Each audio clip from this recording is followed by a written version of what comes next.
Samedi le 21, bon samedi tout le monde, j'espère que vous allez bien. Je vais vous parler de salaire minimum encore. C'est quand même un sujet, le salaire minimum va augmenter, puis il y a beaucoup de discussions, on va en parler, on en a parlé beaucoup cette semaine, on va continuer à en parler un peu.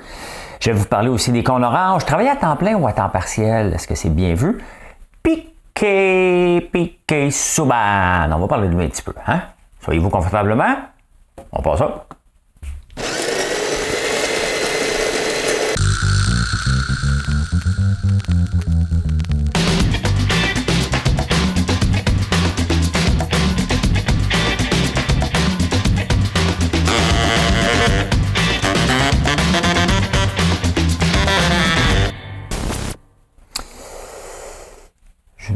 Belle énigme ce matin. Ben, un peu dynamisme. Belle énigme. Mesdames et messieurs, 2ELGBTQI+, voici l'énigme du jour. L'énigme du jour, le 21 janvier 1976. C'était l'année des Olympiques avec un stade pas fini, mais c'était aussi, la première connexion entre Paris et Rio de ce qu'on appelait l'oiseau blanc. De quoi je recherche?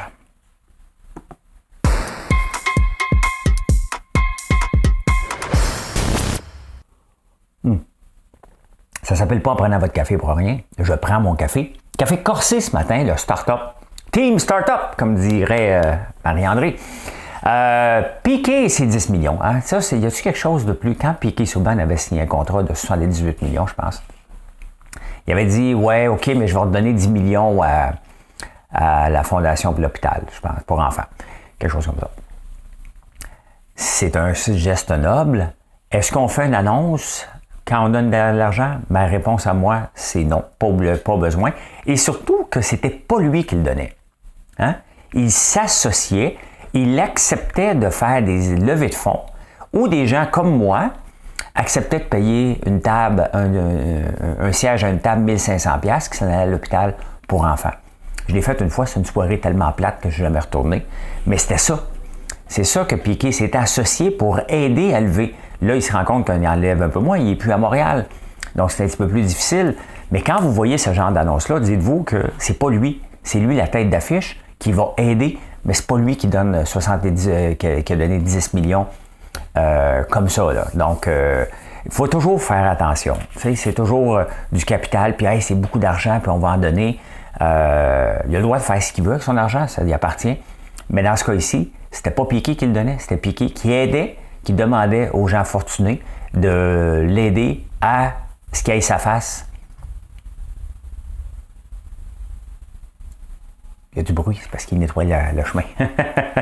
Donc, voilà, c'était pas lui. Là. Oh, Piqué est généreux. Non, Piqué, il est généreux de son temps, mais c'était les gens d'affaires, surtout. Fais-tu un crédit d'impôt pour ça? Là, je recheck. 1 million de manifestants dans les rues. Hey, ça veut pas, hein? Comment ça s'appelait la chanson de Maman? Jean-Pierre Ferland, hein? Vivre sa vie et mourir sa vie et vivre sa mort, quelque chose comme ça. Et non vivre maman. C'est bon, hein?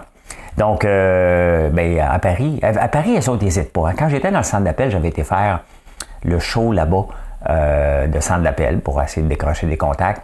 Et à un moment donné, il y a un paquet de manifestants. Ils aiment ça chanter, en plus de ça, les Français, quand ils font de la manifestation. Vous regarderez la manifestation pour la retraite là-bas.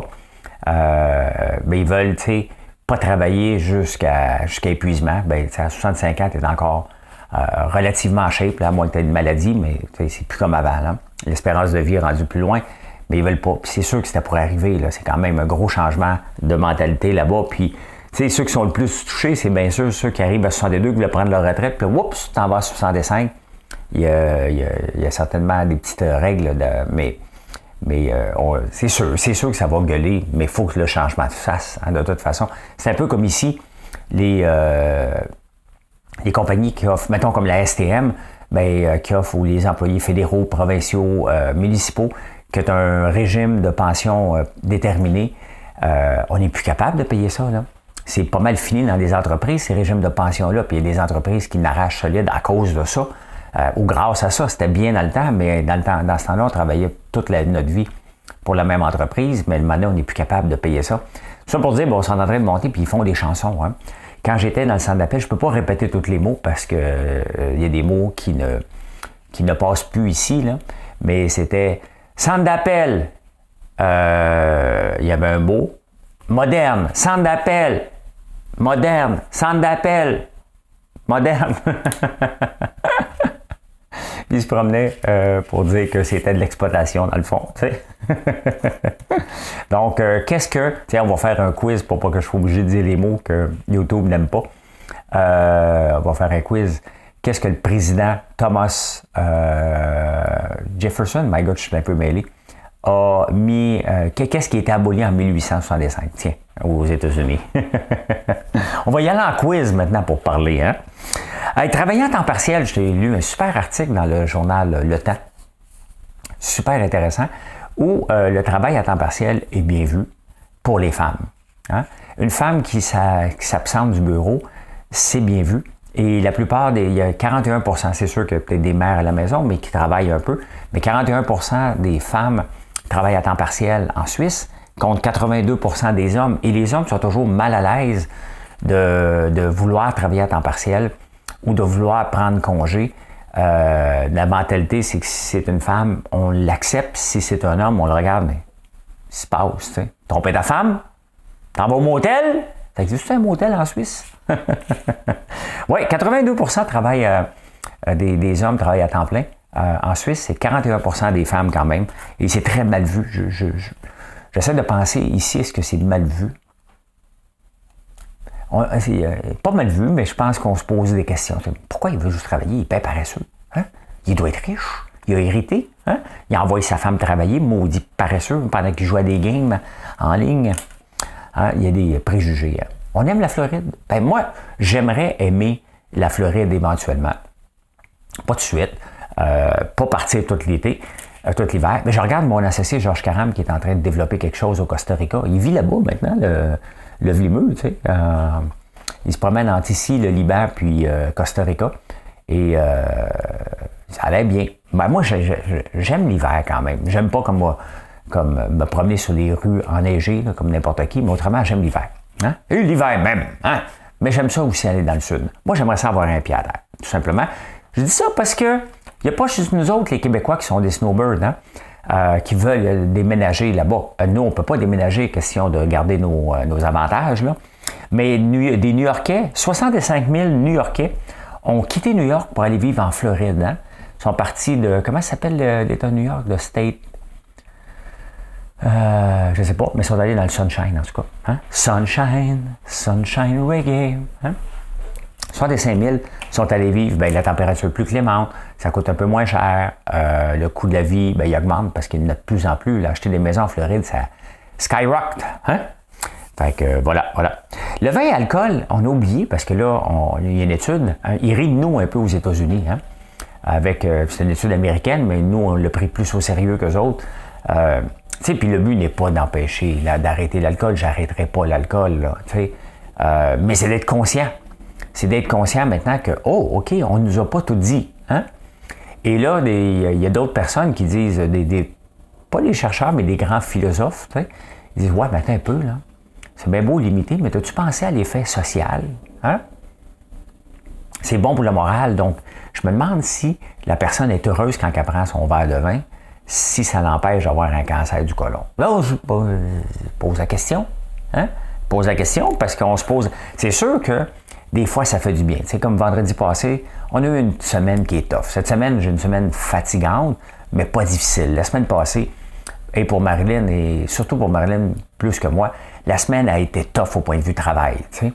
Et vendredi, elle m'a dit, avait soif. Donne-moi un verre de vin.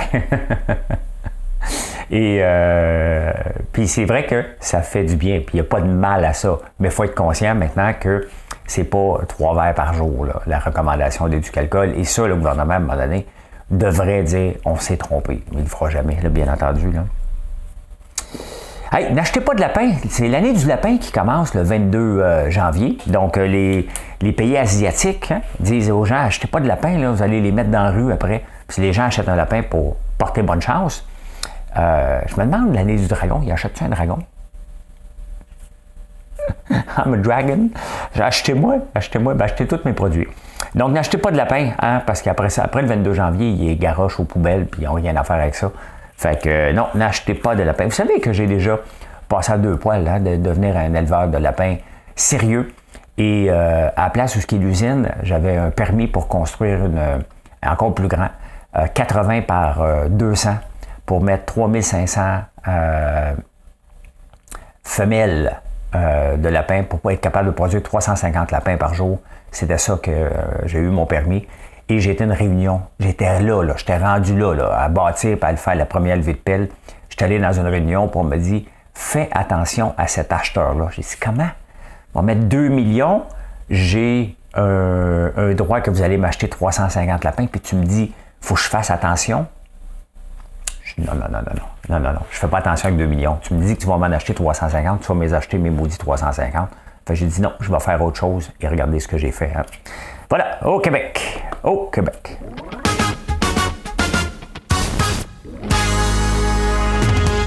Bon, je vais faire une mise au point. Là. Je dis, regardez ce que j'ai fait comme si j'avais accompli grand-chose. Non, je suis en train d'accomplir quelque chose de pas pire. Là.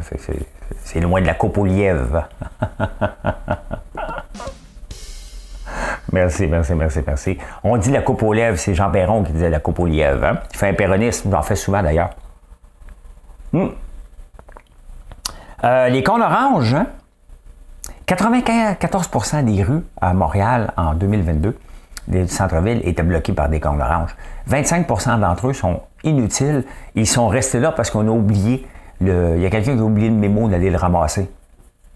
Je ne sais pas, ben ça coûte un cône en 2011, ça coûtait 100$. Ça devrait coûter 250$ du cône aujourd'hui. Et si tu les loues, c'est à peu près 2-3$ par jour. Vous voyez comment on est mal géré. Hein? La ville de Montréal n'est tout simplement pas gérée. Et là, j'ai appris quelque chose quand même. Il y a un bureau de la ville intelligente. C'était fait par mon ami.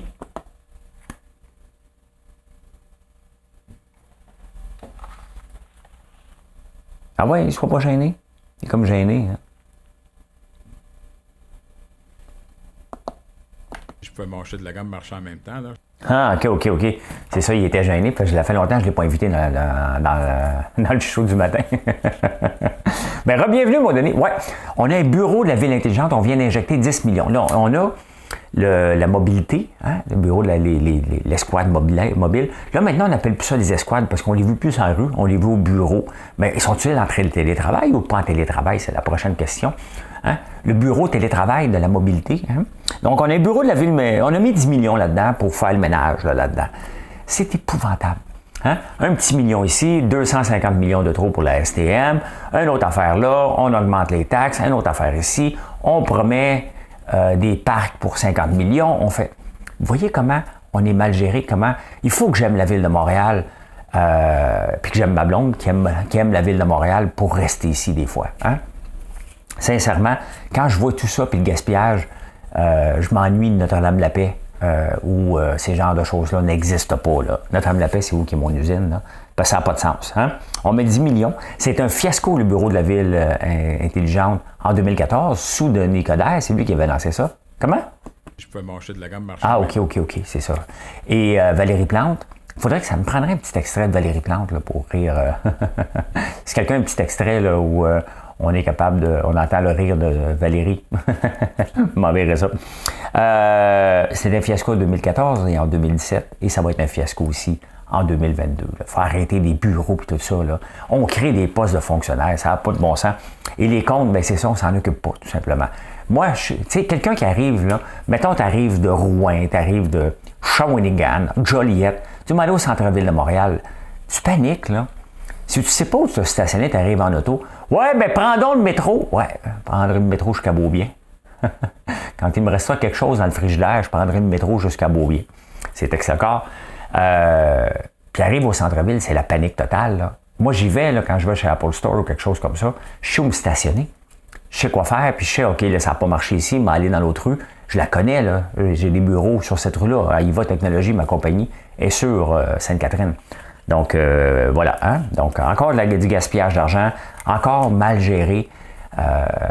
C'est pas parce que c'est gros, hein, qu'on va dire, hey, c'est parce que c'est gros. Non, c'est juste parce que à la tête, Ça fait longtemps qu'on n'a pas eu un gestionnaire, tout simplement.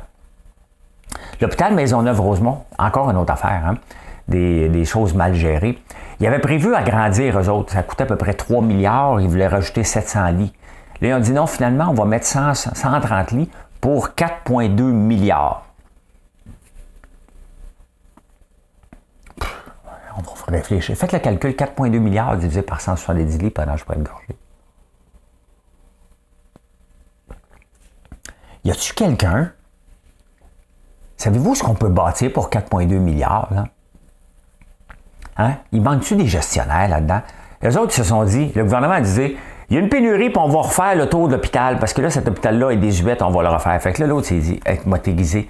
Moi, des fois, je demande des cotations. Hein? Soit que je demande des cotations aux gens, donne-moi le meilleur. Et des fois, le meilleur, le monde m'envoie. Comme là, regarde, je regarde des affaires, faire des bouchées. Je vous parle d'automatisation, là. Mais on s'entend, là, mon budget est 10 000.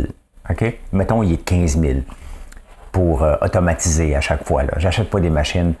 Quand j'achète des machines pas mal plus élevées, c'est que c'est une autre affaire. Là, mais chez moi, j'achète pas une machine en haut de 30 000 mettons, 40 000. On va mettre un chiffre, là. Tout ce qui est en haut de 50 000, les chances que ça rentre sont nulles. On s'entend que pour les bouchées de gaufres et de gaufres, mettre 50 000 pour un produit que je fais à peu près 10 cents de profit, ça veut dire qu'il faut que j'en vende en tabarnouche. Fait qu'on s'entend que je cherche automatisé, mais on est dans le 5 000 là. Hein? Donc, je donne les guidelines à ceux qui m'aident, parce que des fois, il y a des gens qui disent « Hey, m'a regardé avec toi, puis tout ça », puis je donne des compagnies. Je lui dis « Regarde, voici mon budget. » Il dit « Tu n'auras pas pour beaucoup. » Ben, c'est justement, c'est ça que je veux. Hein? Puis des fois, je dis « Ah, même moi ça, là, comment que si ce serait the best, tu sais. » Fait que, il y en a un qui est arrivé avec une chaîne de montage de 250 pieds de long. J'ai 10 pieds disponibles pour faire rouler ça. Tout ça pour dire que j'ai comme l'impression que l'hôpital Maisonneuve-Rosemont, ils ont dit « Vas-y all-in. La peinture, met de la laque, pas du mât. Hein? » Fait 4,2 milliards. C'est à un moment donné, il va falloir apprendre à avoir des gestionnaires. C'est qui les gestionnaires des hôpitaux? Hein? Ils viennent de où? C'est quoi leur background? Comment ils ont fait pour monter à la tête d'un hôpital? On peut-tu traiter un hôpital, si on veut, qui gère un budget d'agrandissement? On peut-tu traiter un hôpital comme une entreprise d'abord? Et qu'on mette les meilleurs? Hein? Qu'on aille chercher Elon Musk, François Lambert, George Karam. Non, mais tu sais, si on veut qu'ils gèrent un budget, qu'ils gèrent ça comme une entreprise et que ça soit mieux géré, bien que ça prend des vrais gestionnaires. T'sais, je ne sais pas où qu'on les prend, mais définitivement qu'on ne les veut pas futur maire de Montréal. Sinon, on va faire ça avec eux autres. Ça bloque. Ça ne veut pas collaborer. Ça ne veut pas collaborer. Je ne sais pas si je suis capable de payer sur le piton et de vous tomber sur la tête. Là. Ça va vous fâcher? Bon, OK. Tomber sur la tête. Il y a des problèmes de technologie ce matin. Le salaire minimum. Hein? En ce moment, il y a à peu près 300 000 personnes qui travaillent au salaire minimum au Québec. On vient de le monter au 1er mai de 14,25 à 15,25.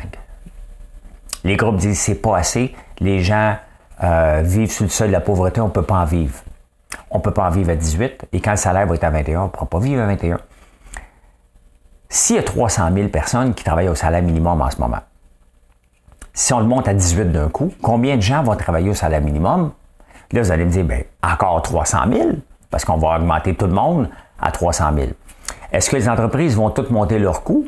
Ceux qui peuvent vont le faire. Ceux qui ne peuvent pas vont fermer, tout simplement. Hein? Les entreprises, ça ferme à un moment donné, tu dis, gars, je suis au bout du rouleau. Là. Je suis tanné de me battre, j'arrête, c'est normal. Ça fait partie de l'écosystème du capitalisme. Il y a d'autres qui vont dire, bien, je ne fermerai pas, mais mettons comme moi, si c'était le cas que je n'ai pas d'automatisation, je dirais, ouais, les gaufres, je ne fais pas assez de marge là-dessus, je vais arrêter de faire des gaufres et je vais travailler sur ce que j'ai le plus de marge. Hein? Donc, je vais choisir des produits où ce que je suis capable de continuer, parce que là, je ne peux pas continuer toute la gamme de produits. Donc, il va y avoir moins de gens qui vont travailler au salaire minimum, mais il va y avoir éventuellement plus de chômage. La beauté, c'est qu'en ce moment, on est en période de croissance, mais tu sais, il n'y a personne qui va être riche avec le salaire minimum. Et ce n'est pas le rôle de toutes les entreprises de sauver ce que le gouvernement ne veut pas faire. Est-ce qu'on veut monter le salaire à 18$ de l'heure? Tout notre coût de la vie va augmenter. Pas de façon drastique, puis pas de façon égale. Là. Mais il faut arrêter de rêver que les entreprises vont rendre le monde riche en travaillant à 18$ de l'heure. Ça n'arrivera pas. Ça n'arrivera pas. Puis regardez les entreprises, il y a à peine 5 ans, quand Alex Taillefer disait ça, faut augmenter le salaire minimum suite à Seattle à 15$ de l'heure. On n'était même pas rendu à 15$ que les syndicats disent 18, puis même maintenant, ils disent, même François Legault a dit que 18, c'était pas assez. C'est bien évident. Et ce que François Legault, quand il dit 18, c'est pas assez, c'est dire aux gens, il faut aller à l'école.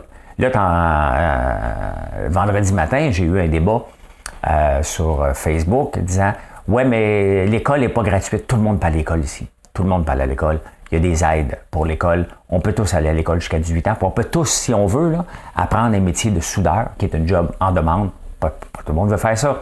Mais tu vas aller gagner très bien ta vie en étant soudeur. Tu vas te trouver un job demain matin.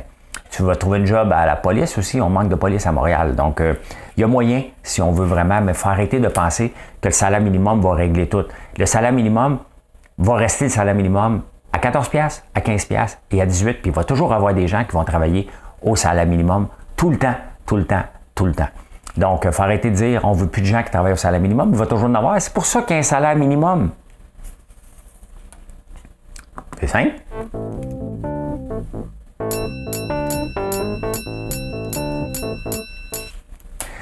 L'inflation qui diminue, hein, on est rendu à 6,3, 6,5. Pourquoi l'inflation de la bouffe reste à 11%? Bien, on va faire un lien avec le hockey. Tu as des attaquants, tu as des défenseurs, tu as un gardien de but. Hein? La bouffe, c'est un peu comme le gardien de but. Si toutes les autres l'échappent, hein, en cours de route, une petite inflation de gaz, une petite affaire de ci, bingo, bien à la fin, là, la bouffe devient le gardien de but et elle est obligée de tout arrêter. C'est certain que si les salaires augmentent, bien, c'est un intrant, hein, dans, mettons, on va prendre la salade. Donc, le salaire augmente pour celui qui plante la salade. Il augmente pour celui qui la récolte. Il augmente pour celui qui la met en sac. Hein? Il la met pour celui à la caisse qui te le fait. Donc, tu as un paquet, tu as peut-être 4-5 salaires qui ont augmenté un peu en chemin. L'essence qui coûte plus cher. Donc, c'est certain qu'à un moment donné, puis là, on arrive, mettons, avec une salade, mettons, ou un brocoli à 4$, qui était 2$, mettons, l'année passée. C'est sûr que est-ce qu'il va y avoir une baisse de prix drastique? Et là, on ne parle pas de collusion, loin de là, parce que, mettons, l'Oblast le vend à 4$, il ne regardera pas à côté, OK, il le vend 3$. Tout le monde reste sur ses gardes. Pourquoi? Parce que les taux d'intérêt n'ont peut-être pas fini de monter. Donc, est-ce qu'ils font peut-être plus d'argent? Peut-être que oui, peut-être que non, mais il n'y a personne en ce moment qui est en train de baisser ses prix à chaque niveau. Pourquoi? Parce que chaque entreprise est prise avec une pénurie de main-d'œuvre. Chaque entreprise est prise avec des frais financiers plus élevés. Chaque entreprise a dit, regarde, je vais essayer de m'en mettre peut-être un peu de côté de l'argent parce que ça fait partie de la survie d'une entreprise. Je vais dire, ouais, je vais m'en mettre un peu de côté parce que peut-être dans un mois ou deux, ça va être plus serré mon affaire. Peut-être qu'il va y avoir une récession. Donc, tout ce qui se passe en amont fait qu'à la fin, il n'y a pas une baisse de prix drastique. Hein? Il va y avoir une baisse de prix drastique quand les gens ne l'achèteront plus, tout simplement, ou on va changer nos habitudes de vie. Mais c'est pour ça que chacun des prix, c'est que tout le monde regarde, mais qu'est-ce qui va se passer dans l'économie, tout simplement. Et il n'y a pas d'abondance dans les œufs, pas d'abondance dans le poulet, pas d'abondance dans la viande.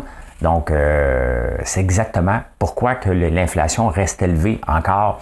Regardez l'huile de canola, là. Il n'y a même plus de problème. Hein? Il n'y a même plus de problème il manque plus d'huile dans le monde, là. Et pourtant, le prix a passé en 2021 à 18$ le 16 litres, à 53$. Il est redescendu à 49$, mais il est encore très élevé parce que personne ne le fait baisser, tout simplement.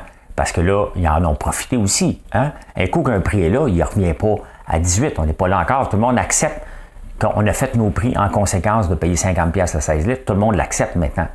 Donc pourquoi que les entreprises vont le baisser? Bien, ils vont le baisser quand ils vont avoir un surplus, que les gens vont faire d'autres choix. Mais les choix, on les a déjà faits, tout simplement. Hein? Hey, Google, c'est à son tour de couper 12 000. On est vraiment dans le chiffre de 10-12 000. Hein? Comment une entreprise peut couper 12 000 personnes? Et c'est ça. Quand je parle de gouvernement et de gérer à chaque 18 mois, puis même plus longtemps, c'est qu'on doit se poser des questions continuellement par rapport à ce qu'on fait pour l'entreprise. T'sais. Est-ce que ça vaut encore la peine? Qu'est-ce que Google a coupé? Qu'est-ce qu'Amazon a coupé? Qu'est-ce que Facebook a coûté 10 000?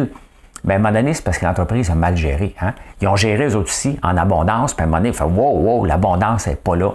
Et là, il faut se remettre à gérer sérieusement. Parce que des fois, les entreprises s'en foutent un peu. Ah, regarde, on va faire ça.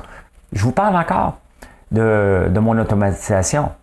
Tant que faire un changement dans une entreprise, même à petite échelle, si je fais mes frais et que je crée de l'emploi, tout le monde est heureux, parfait. On ne change rien. Puis là, à un moment donné, oups, une hausse de coût. Là, il faut que je dise, OK, mais là, ces 4 employés-là, il faut que je les mette autre chose. J'ai un nouveau projet. Je ne suis pas capable d'aller chercher. Donc là, je vais automatiser cette partie-là. Et c'est ce que les entreprises ne font pas. À un moment donné, ils laissent aller. Puis là, on dit, OK, on ne peut plus. Là, donc, tant qu'on fait de l'argent, les entreprises ne gèrent pas. Quand ça devient plus serré, c'est là qu'on voit qui gère. Et qu'est-ce qui arrive à ce moment-là? On voit le titre exploser là, en bourse, ou exploser ou monter. Là. Mais regardez, Google, je sais que je ne le dis pas comme il faut, mais c'est ma façon à moi de le dire. Au pre-market, regardez, si on regarde sur 5 jours, c'était sur 5 jours, donc regardez Google qui est passé de 91, ils vont monter jusqu'à 97. Regardez Netflix qui a rapporté des très bons chiffres et le président s'en va, le fondateur, donc ça a passé de 320 à 336 quand même. Hein? Donc, les gens ont confiance. Netflix a mis 2,5 millions de plus d'abonnés que prévu, quand même, c'est pas rien. Hein? Richelieu, porte et fenêtres, puis un paquet de détails. Là, vous connaissez peut-être pas l'entreprise Richelieu, mais souvent vous l'avez dans votre maison, avec des pentures, un paquet d'affaires. A dit, on a acheté trop de stock. Et c'est ça aussi, hein? Parce que là, c'est l'abondance en 2022. Il y a une pénurie de matériaux de construction, pénurie de tout. On achète, puis à un moment donné, les stocks sont dans le tapis. Mais les stocks, il faut que ça roule. Hein? Des stocks stockés dans un inventaire, ça coûte cher à maintenir de l'inventaire. Donc là, le Richelieu avertit, il y a eu des bons résultats, puis ils disent, ouais, là, on va descendre les prix. Hein, tout simplement, il faut écouler notre inventaire parce qu'il faut toujours avoir de la nouveauté. Donc, c'est ça aussi qui guette en ce moment l'industrie, c'est que les entreprises vont être prêtes avec un surplus, vont faire des rabais. Et s'ils ne vendent pas, ils vont faire d'autres rabais. Puis s'ils ne vendent pas, ils vont faire d'autres rabais. Et ça, on appelle ça de la déflation. Et ça, c'est catastrophique pour le marché boursier. Donc, le marché même de consommation, le marché retail, tout simplement. Hein? Michel Ringuette, un gars que je connais bien, un ami de Fitzgibbon puis d'Alexandre, mais je connais très bien, super chic type, je l'adore, a écrit sur LinkedIn que c'est lui qui était le fiduciaire de Fitzgibbon. Puis il ne voulait plus être dans l'actualité, fait qu'il a arrêté. Puis il écrit quand même sur LinkedIn que c'est la faute au fédéral si la filière batterie n'est pas aussi bien développée au Québec. Parce qu'il n'y a personne encore. Hein? Il n'y a personne encore qui a fait une levée de terre. On annonce telle compagnie va venir. Il y avait British Volt qui ne viennent pas parce qu'ils ont fait faillite là-bas. Mais c'est ça. Hein? C'est ça qui se passe. On n'a pas de compagnie, puis ils vont tous en Ontario. C'est sûr, Ontario, c'est le hub. Windsor, Hamilton, c'est la place des constructeurs automobiles reconnus. Hein, Détroit, Windsor. Donc, c'est certain qu'ils vont aller là. Est-ce que le gouvernement est plus généreux là-bas? Mais c'est sûr que naturellement, nous, on va les mettre à Bécancour. Bien, Bécancour est pas mal plus loin de Toronto. Il ne faut pas oublier que Toronto est le centre de l'univers au point de vue financier.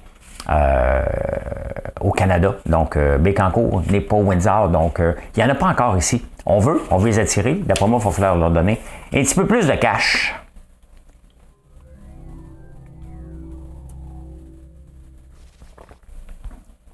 My God, moi, je suis imberbe. Hein? Dans les insolites, pas de poils. N'est pas. Hein? Aujourd'hui, c'est populaire parce que 80% des femmes en 2023 préfèrent les hommes qui n'ont pas de poils sur le chest. Dans les années disco, là, où la chemise était déboutonnée jusque-là, puis que les gars montraient leur shag, j'étais tellement en peine. Je me disais, pourquoi moi j'ai pas ça? J'avais un ami qui se tirait tout le temps le poil du shag. Vive 2003! Hein? Au diable, les années 70, c'était pas pour moi, à part que chanter les Bee Gees. Staying alive! Staying alive! Staying alive! Ça serait épouvantable à m'écouter en podcast là-dessus. Oui. Hey, du 23 au 27 septembre, à chaque année, c'est... ça dépend. Si Noël a été festif, c'est là qu'il y a le plus de bébés du 23 au 27. Fait que, Noël, hein? Oh, je vais aller dormir chez moi, il faut que je me repose. Oui, il y a le plus de bébés du 23 au 27. Faites le calcul, hein? C'est 9 mois plus tard. Hein? Donc, avant d'aller à Noël et après Noël. Hein? Donc, c'est les 2 journées les plus occupées pour avoir des bébés, c'est le 23 et le 27. Hein? Fait que, voilà, ma gang de Snowro, hein, vous avez fêté Noël. Hein? Vous avez fêté Noël, hein? Demandez-vous pas pourquoi vous êtes fatigué. Oh, Kate Middleton, parce qu'on parle tout le temps de Harry et Meghan, mais Kate, elle a dit dans les journaux en fin de semaine, ouais, je suis pas fière de ma forme physique, là, à part de courir après les enfants. Fait que là, je fais beaucoup de trampoline avec les enfants. Hein? Fait que, elle saute à la trampoline, Kate. On veut pas le savoir, on veut le voir. Tu vois ça? Hein? Kate saute à la trampoline. Hey, Nokia qui a inventé le flip phone, là, c'était le téléphone le plus vendu dans le monde à un moment donné. Bien, qu'est-ce qu'on fait quand on a un téléphone maintenant? Hein? Il n'y a plus de magazine dans les toilettes. Hein? On regarde notre téléphone, mais je pense qu'ils ont fait un lien parce que Nokia était dans le papier de toilette avant de devenir un leader mondial du téléphone. Il était dans le papier de toilette. Eux autres avaient compris qu'il y avait un lien à faire. Hein? Probablement que c'était une erreur, mais quand même. Hein? Êtes-vous oculolinctus? Oculolinctus. C'est... tabarnane. Je ne sais pas si parmi vous, vous avez ces fantasmes-là. Je ne veux pas le savoir. Mais c'est... tu lèches l'œil de ta partenaire lors d'une relation. On enchaîne, hein?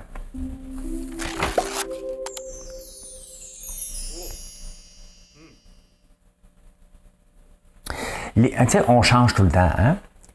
Puis souvent, les compagnies, c'est une des choses pour qu'ils réussissent, c'est l'adaptabilité. Hein? Les gens changent, les compagnies aussi. Hein? Les aspirations des gens changent et une compagnie, pour qu'elle survive, doit s'adapter constamment à un marché qu'ils ne pensaient pas. Regardez, Nokia, je viens de vous parler de Nokia, qui était dans le papier de toilette, qui est devenu dans le téléphone. Il y a eu une opportunité probablement. Hein? Il n'y a pas de lien qui s'est fait.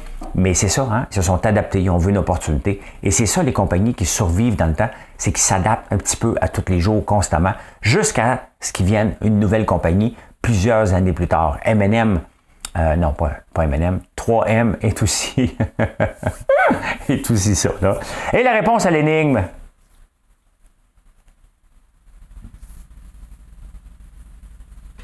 La misère avec mes sons. Ils ne veulent pas collaborer, mais je vais vous la donner. Pourquoi faire ça bug aujourd'hui? Hein? Ah ouais. Mesdames et messieurs, OK, c'est important. LGBTQI+, voici l'énigme du jour. Le 21 janvier 1976, inauguration du Concorde qui a fait Paris-Rio. Hein? Concorde qui s'est écrasé. Je ne me souviens pas de l'année. Je n'ai pas regardé, mais c'était le premier vol. Et ça, il fallait être riche dans le Concorde, hein, pour aller plus vite que la vitesse de la lumière. Et je peux dire ceci encore une fois. Merci d'être là. Je vous souhaite un excellent samedi. Passez une belle journée. Venez nous voir, soit à la boutique, à la ferme, ou sur françoislambert.one, ou dans un point de vente. On est dans plusieurs points de vente. Vous pouvez voir sur françoislambert.one. Et tout en bas, point de vente. Merci. Bonne journée.